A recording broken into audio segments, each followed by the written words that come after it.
Okay, so I had a season of being irritated with the church, right?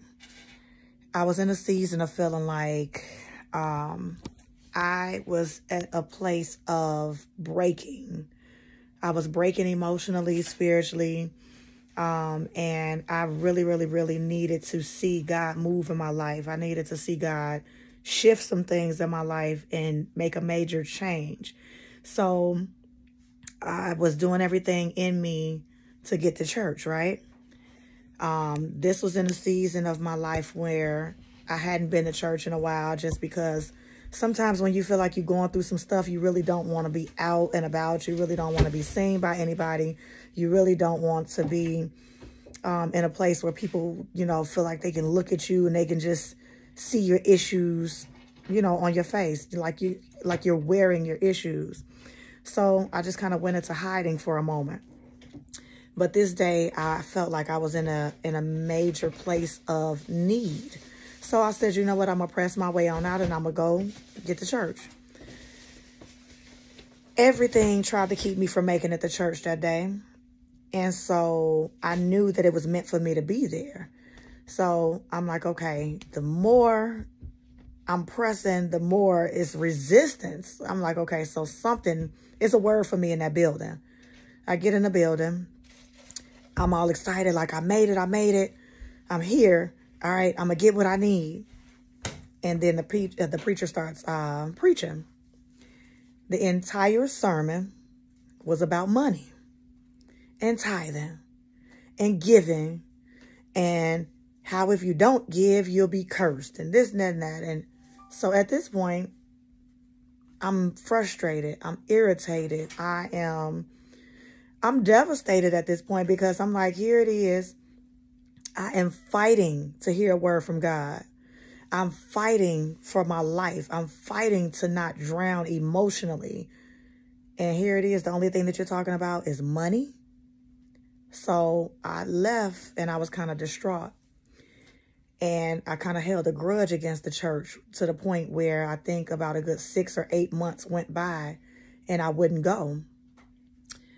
Little did I know that that very day, the preacher was giving me the playbook. I had no clue that when you give to the kingdom, when you give to the church, when you pay your tithes, when you pay your offerings, you are forcing God to unleash the blessings on you.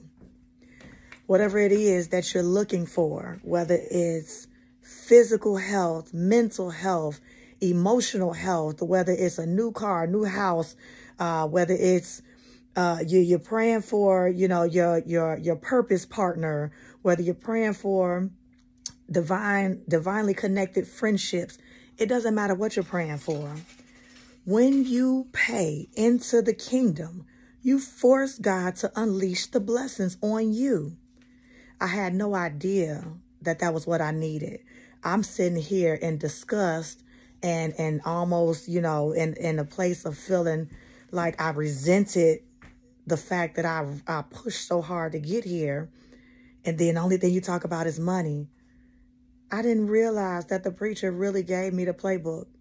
So you know how when they say in football, here's the playbook. If you want to win, we're going to go through this playbook. We're going to teach you the strategy so that way you can't lose. The preacher literally gave us the playbook. And because I didn't see it in the form that I was expecting, I rejected it. When I started to sow my seed into the church, paying my tithe, which was nothing but 10%. 10% of my income. So every time I make $100, all I have to do is give $10. That's it. 10%. That literally unleashed everything in my life that was being held up. My money, my communication with God, my communication with people, everything.